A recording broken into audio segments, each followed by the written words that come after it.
పోపు వేసుకున్నాక ముక్కలు కోసి పెట్టుకుందాం. క్యాప్సికమ్ ఇట్లా పీసెస్ చేసుకుందాము. మసాలా కర్రీనే కాకపోతే పీసెస్గా చేసేద్దాం. ఇట్లనే పెడితే అది ఉడకదు సరిగ్గా. అంటే ఇంత పెద్దది ఎవరు తినలేరు కదా, ఒక్క క్యాప్సికమ్ ఎవరైనా తినలేము కదా. అందుకని పీసెస్ చేసుకుంటే తినొచ్చు. నేను ఇద్దరికి సరిపోను మాత్రమే చేస్తున్నా, అంటే 3 క్యాప్సికమ్లు మాత్రం కోస్తున్నా. ఇవి టమాటాలు ఉల్లిగడ్డలు అన్నీ కోసి పెట్టుకుందాము. పోరిపోయి ఇది ఇత్తులు తీసేయాలి, లేకుంటే కర్రీ మొత్తం ఇత్తులు అవుతుంది. ఇది మొత్తం తీసేయాలి. కోసినాక అయినా సరే ఇవి తీసేయాలి, లేకుంటే కర్రీలో మొత్తం ఇట్లా తేలుతాయి. ఇత్తులు మొత్తం ఇట్లా తేలిపోతాయి. తీసి పెట్టాలి. తీసి మనం దీన్ని వేసామనుకో ఇత్తులన్నీ వెళ్ళిపోతాయి. ఒకవేళ మిగిలిన అడుగుకి వెళ్ళిపోతాయి. అట్లా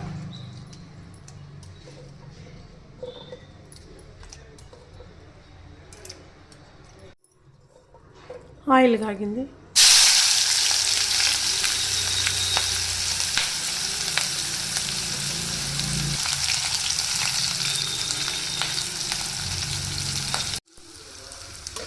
మనము మసాలా కర్రీకి ఎప్పటికైనా ఇట్లా పెద్ద చెంచా తీసుకోవాలి.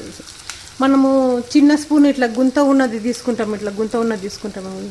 తీసుకుంటే అది చిరిగిపోతుంది. ఇవి ముక్కలు అన్నిటివి కొంచెం మెత్తగా ఉడికినాక చిరిగిపోతాయి. అందుకని పెద్దవి అయితే మనం దీంతో తీసుకుని ఇట్లా అమానంత ఇలా లైట్గా కలుపుతాం. కాబట్టి మసాలా కర్రీస్కి ఎప్పటికైనా ఇటువంటి సలాకి లాంటివి తీసుకోవాలి. కొంచెం ఆయిల్ వేగినాక వేస్తే మనం తొందరగా వేసేయచ్చు. అన్ని వెంటనే వేయచ్చు, గ్యాప్ లేకుండా వేసేయచ్చు. ఇప్పుడు ఇది వేసినాం కదా, మనము పోపు మాడకుండా షుగరు సగం చెంచా ఉప్పు వేస్తున్నాము. ఎందుకంటే మళ్ళీ పుట్నాలు పల్లీలలో కూడా వేస్తాం కదా, అందుకని. పసుపు. ఇంకా ఎక్కువసేపు వెయిట్ చేయాల్సిన అవసరం ఉండదు. కొంచెం ఆయిల్ కాగినాక మనం వేస్తే ఉప్పు వేసినాక కాసేపు, చక్కెర వేసినాక కాసేపు ఉండాల్సిన అవసరం లేదు. ఇప్పుడు అల్లం వెల్లిగడ్డ. ఉప్పు వేసినాక అల్లం వెల్లిగడ్డ చక్కెర వేయాలి అని ఏం, మా చేతికి తక్కువ ఏది అందుతో అది వేసి చేసుకోవాలి. దీని తర్వాత ఇది అని ఏం లేదు. కరివేపాకు.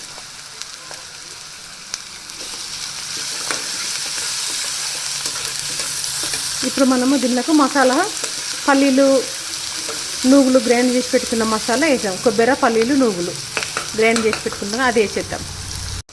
మనం దీంట్లోకి ఇప్పుడు ఇది వేగింది కదా, మనం దీంట్లో పల్లీలు నువ్వులు పల్లీలు నువ్వులు వేయించినాము. కొబ్బరి గ్రైండ్ చేసి దాంట్లో వేయించిన పల్లీలు నువ్వులు వేసినాము. తర్వాత పచ్చిమిరపకాయలు. మనం దీంట్లో ఒట్టికారం వేసలేం, క్యాప్సికంలో పచ్చికారం వేస్తున్నాము. పచ్చికారం అంటే మిరపకాయలు. దీంట్లో మిరపకాయలు ఎవడో వేసి గ్రైండ్ చేసిన దీన్ని వేసేస్తాం. అంటే క్యాప్సికంలో మనం ఒట్టి కారం వేసుకోవచ్చు, పచ్చికారం వేసుకోవచ్చు. పచ్చికారం వేస్తే ఒక టేస్ట్ ఉంటుంది, ఒట్టి కారం వేస్తే ఒక రకం టేస్ట్ ఉంటుంది. టేస్ట్ అలగలగా ఉంటుంది, కొంచెం డిఫరెన్స్ ఉంటుంది టేస్ట్. ఇప్పుడు ఇది దగ్గరికి బాగా వేగాలి. కరివేపాకు ఎత్తాము చింపి, కరివేపాకు కొత్తిమీర కర్రీ అంతా అయినాక పైన వేద్దాం. ఇది బాగా నూనెలో మగ్గాలి. కొబ్బరి కుడక ఉంటుంది కదా, కొబ్బరి కుడకను వేయించలేదు, అట్లనే గ్రైండ్ చేసాం కాబట్టి కొబ్బరి వాసన కొంచెం ఉంటుంది. ఆ కొబ్బరి వాసన పోయే వరకు వేయించాలి. పల్లీలు నువ్వులు అంటే వేయించినాం కానీ కొబ్బరి వేయించలేదు. ఆ పచ్చి కొబ్బరి వాసన పోయే వరకు ఉంటుంది. ఇట్లా కొబ్బరి కుడికేసినాం మనం. అవి వేగుతుంది, సైడ్స్కి వెళ్ళి ఆయిల్ వస్తుంది కదా. ఇప్పుడు మనం దీంట్లో గరం మసాలా వేయాలి. చెక్క లవంగా మనం వేస్తలేము, గరం మసాలా పొడినే వేస్తున్నాం. జీలకర్ర మెంతుల పొడి, కొంచెం ధనియాల పొడి, అది ఇంకొంచెం సైడ్స్కి ఆయిల్ వచ్చినాక మనము ఈ ముక్కలు వేసేద్దాం. క్యాప్సికమ్ ముక్కలు వేసేసినాము, సైడ్ నుంచి వచ్చింది కదా. కొంచెం మిరియాల పొడి, ఇది కొంచెం మగ్గాలి, మూసి పెడదాం. క్యాప్సికమ్ వేగుతుంది. మసాలాలు మొత్తం దీనికి ఇట్లా ఇప్పుడే కొంచెం పట్టాలి. చికెన్ ముక్కలు వేస్తాం కదా, క్యాప్సికమ్ ముక్కలు మనకు కొంచెం దీంట్లోనే పోపులోనే సగం ఉడికిపోవాలి. మన కలర్ చేంజ్ అప్పుడే కనబడుతుంది, నీరు పట్టినట్టు ఉడికిపోయింది అప్పుడే తెలుస్తుంది. కొంచెం కలర్ నీరు కనిపిస్తుంది. మన క్యాప్సికమ్ ముక్క ఉడుకుతుంది అని ఎట్లా తెలవాలంటే మనం క్యాప్సికమ్ ముక్క కోసి వేసినప్పుడు గ్రీన్ కలర్ ఉండిపోతుంది. ఇప్పుడు మనము ఇది కొంచెము ఏగుతుంది, కొంచెం ఉడుకుతుంది అన్నప్పుడు దీంట్లో కొంచెం వాటర్ ఉన్నట్టు కనిపిస్తుంది. కలర్ కొంచెం చేంజ్ అవుతుంది, అది ఉడుకుతున్నట్టు లెక్క. ఇప్పుడు మాడకుండా చూసుకోవాలి, మాడుతుంది. ఇంకొంచెం దగ్గర కావాలి, ఇంకా వాటర్ పోసేద్దాం. ఒక 2-3 మినిట్స్ పెడతాం. సిమ్లోనే పెట్టాలి, పెద్దగా పెట్టద్దు.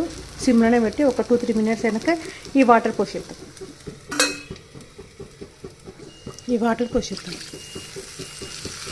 ఇంకా కొంచెం వేరే వాటర్ కూడా పోద్దాం. ఇవే వాటర్ సరిపోవు, మనకు గ్రేవీ కావాలి కదా. ఇవన్నీ మునిగేటట్లు పోస్తే, క్యాప్సికమ్ మునిగేటట్లు పోస్తే ఉడుకుతుంది కదా. ఉడికినాక వాటర్ అంతా దగ్గరికి అయిపోతుంది. మనకి ఇంతకన్నా ఎక్కువ గ్రేవీ ఇంకా చాలా కావాలి అనుకుంటే ఏం చేయాలంటే, మనం ఆనియన్స్ ఉంటాయి కదా, ఆనియన్స్ మనం దీనిలో కట్ చేసి పోరింపులు వేసినాము. ఒకవేళ ఎక్కువ గ్రేవీ కావాలి అనుకుంటే ఆనియన్స్ కూడా మనం గ్రైండ్ చేయొచ్చు. మనం కొబ్బరి అవి గ్రైండ్ చేస్తాం కదా, అప్పుడు ఆనియన్స్ కొంచెం ఇట్లా ప్యాన్ మీద వేయించి మనం గ్రైండ్ చేసుకోవాలి. దాంట్లోనే కొబ్బరి, పల్లీల పొడి అన్నీ వేసుకొని గ్రైండ్ చేసుకోవచ్చు. గ్రేవీ ఎక్కువ కావాలి అనుకుంటే ఈ పీసెస్ ఎక్కువ ఉంటాయి కదా. 2-3 మెంబర్స్ కొరకు చేసిన ఇది. 10 మెంబర్స్కి అట్లా చేయాలి అనుకుంటే మనకి ఈ పీసెస్ ఉంటేవి, కాకపోతే ఎక్కువ గ్రేవీ వస్తుంది. 2-3 కంటే అంత గ్రేవీ అవసరం ఉండదు, గ్రైండ్ చేయాల్సిన అవసరం ఉండదు. ఏ కర్రీకైనా సరే ఆనియన్స్ మనము ఆయిల్లో ఫస్ట్ పోరింపు వేయగానే ఆయిల్లో మంచిగా ఏగుతుంది అనుకోండి. ఏగితే కూర అసలు ఖరాబే కాదు. కొంతమంది కూరలు చేస్తే ఉదయం చేస్తే రాత్రి వరకు పాసిపోతుంది, కానీ అట్లా పాసిపోదు. ఎందుకు పాసిపోతుంది అంటే నూనెలో ఆనియన్స్ సరిగ్గా వేగకుండా ఉంటే కర్రీ ఖరాబ్ అయిపోతుంది. అట్లా ఇప్పుడు ఇది ఉడకడానికే పెట్టేద్దాం. మళ్ళీ మూత పెట్టేద్దాం, కొంచెం పెద్ద పెడదాం. ఉప్పు చూసి తీసేద్దాం. ఉడకాలి ఇది. ఇప్పుడు మళ్ళీ క్యాప్సికమ్ చూద్దాం, అడగలుపుతుంది. ఓపెన్ చేసి పెడదాం ఇప్పుడు. ఇప్పుడు మూత పెట్టాల్సిన అవసరం లేదు. కర్రీ దగ్గర అయ్యే వరకు ఇట్లా పెడతాం. ఇప్పుడు ఉప్పు చూడాలి మనం, ఉప్పు సరిపోయిందా లేదా చూసుకొని, ఉప్పు లేకుంటే ఉప్పు వేసుకోవాలి. ఉప్పు కొంచెం లేదు, ఉప్పు వేద్దాం. ఇంకా ఉప్పు వేద్దాం. అప్పుడు ఆఫే వేసినాము, ఇంకొంచెం వేద్దాం. ఒకవేళ కారం ఇప్పుడు కూడా మనం కారం లేదు అనుకుంటే ఇప్పుడు దీన్ని మిరియాలు ఎప్పుడు వేసుకోవచ్చు. ఉప్పు సరిపోకుండా ఉప్పు వేసుకోవచ్చు. మనం కారం సరిపోలేదంటే పచ్చిమిరపకాయలు వేసుకోలేము కదా, అందుకని మిరియాలు కూడా వేసుకోవచ్చు. అదే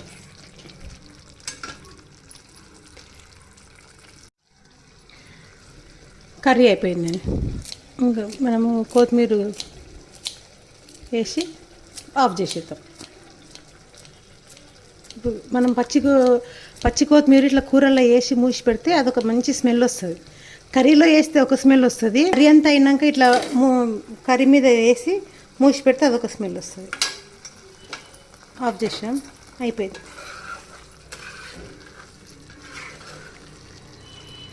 ఇది మూసి పెట్టేద్దాం.